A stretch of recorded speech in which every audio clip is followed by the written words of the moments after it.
know that it takes light a zippy 8 minutes to reach us from the surface of the sun. So how long do you think it takes light to travel from the sun's core to its surface? A few seconds? Or a minute at most? Well, oddly enough, the answer is many thousands of years. Here's why. Photons are produced by the nuclear reactions deep in the core of our sun. As the photons flow out of the core, they interact with matter and lose energy, becoming longer wavelength forms of light. They start out as gamma rays in the core, but end up as X-rays, ultraviolet, or visible light as they near the surface. However, that journey is neither simple nor direct. Upon being born, each photon travels at a speed of 300,000 kilometers per second until it collides with a proton and is diverted in another direction, acting like a bullet ricocheting off of every charged particle it strikes. The question of how far this photon gets from the center of the sun after each collision is known as the random walk problem. The answer is given by this formula. Distance equals step size times the square root of the number of steps. So if you were taking a random walk from your front door with a 1 meter stride each second, it would take you 1,000,000 steps and 11 days just to travel 1 kilometer. So then how long does it take for a photon generated in the center of the sun to reach you? We know the mass of the sun and can use that to calculate the number of protons within it.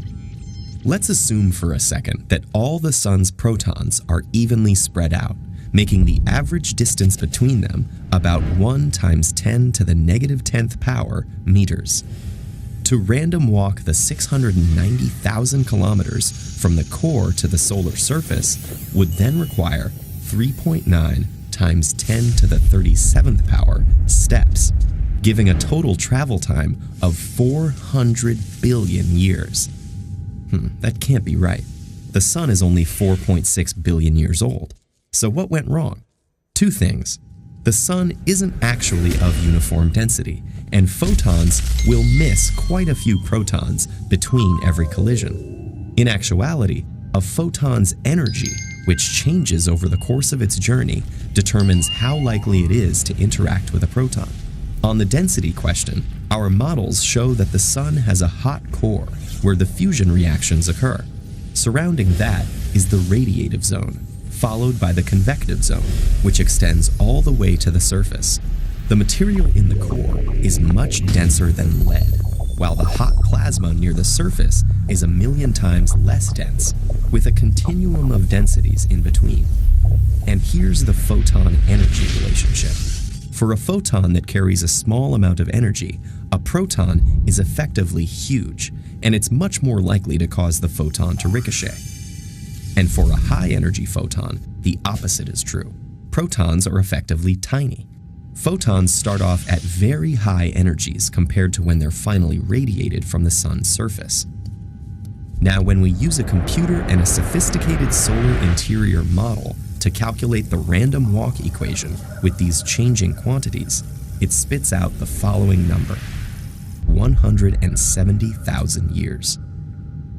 Future discoveries about the sun may refine this number further, but for now, to the best of our understanding, the light that's hitting your eyes today spent 170,000 years pinballing its way towards the sun's surface, plus 8 minuscule minutes in space.